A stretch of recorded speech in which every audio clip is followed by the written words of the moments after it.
মজুরি কমিশন বাস্তবায়ন, বকেয়া পরিশোধ সহ ৯ দফা দাবিতে দ্বিতীয় দিনের মতো কর্মবিরতি পালন করেছেন রাষ্ট্রায়ত্ত পাটকলের শ্রমিকরা। আজও রেল ও সড়কপথে বিক্ষোভ করেছে তারা। এতে দুর্ভোগ পোহাতে হয় যাত্রীদের। ৭২ ঘন্টার কর্মসূচির শেষ দিনে কালো মাঠে থাকার ঘোষণা দিয়েছেন শ্রমিক নেতারা। বকেয়া পরিশোধ ও মজুরি বাড়ানো সহ ৯ দফা দাবিতে দ্বিতীয় দিনের মতো বিক্ষোভ শুরু করে রাষ্ট্রায়ত্ত পাটকলের শ্রমিকরা। কাজ বন্ধ রেখে তারা সড়ক ও রেলপথ অবরোধ করে। চট্টগ্রামে আতুরার ডিপো এলাকায় জড়ো হয় আমিন জুট মিলের শ্রমিকরা।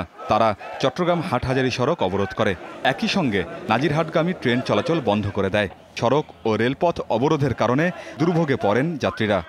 স্কুলের ছেলেমেয়েরা অফিস আদালতে যারা যায় সবারই এই কষ্টটা হইতেছে। তারপরে এসএসসি পরীক্ষার্থী যারা আছে তাদেরও ভীষণ ক্ষতি হইতেছে এই ধর্মঘটের কারণে। সকালবেলা যাওয়ার সময় এই ভোগান্তিতে পড়ে, বিকেলে ফিরে আসতে গাড়ি চলে তখন যায় আর কি।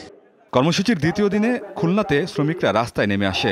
বন্ধ করে দেয় খুলনা যশোর মহাসড়কে যান চলাচল, অবরোধ করে রেলপথ। এতে সারা দেশের সাথে বন্ধ হয়ে যায় খুলনার ট্রেন চলাচল।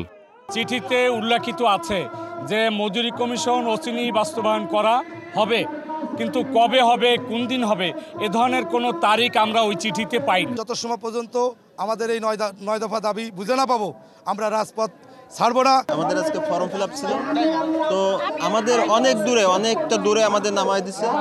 আর এখান থেকে হেঁটে যেতে আমাদের খুব কষ্ট হচ্ছে, যেহেতু প্রচন্ড গরম। এটা তো আমাদের জন্য অবশ্যই সমস্যা হয়। আমরা যে সোজা পথ দিয়ে আসতেছিলাম সেটা দিয়ে আসতে পারি না, ঘুরে আসতে হয়, সময় বেশি লাগে অনেক আমাদের। দাবির পক্ষে শ্রমিকরা রাজশাহী পাটকলের সামনে জড়ো হয়। পরে মিছিল নিয়ে ঢাকা রাজশাহী মহাসড়ক অবরোধ করে তারা। কর্মবিরতি পালিত হয়েছে নরসিংদীর ইউএমসি ও ঘোড়াশাল জুট মিলেও। মজুরি বাড়ানোর দাবিতে রাজধানীর ডেমরা এলাকায় সড়ক অবরোধ করে বিক্ষোভ করে পাটকল শ্রমিকরা। ৭২ ঘন্টার আলটিমেটামের শেষ দিনেও বৃহস্পতিবার সড়ক ও রেলপথ অবরোধের ঘোষণা দিয়েছে তারা। আমিন বাবু, যমুনা নিউজ।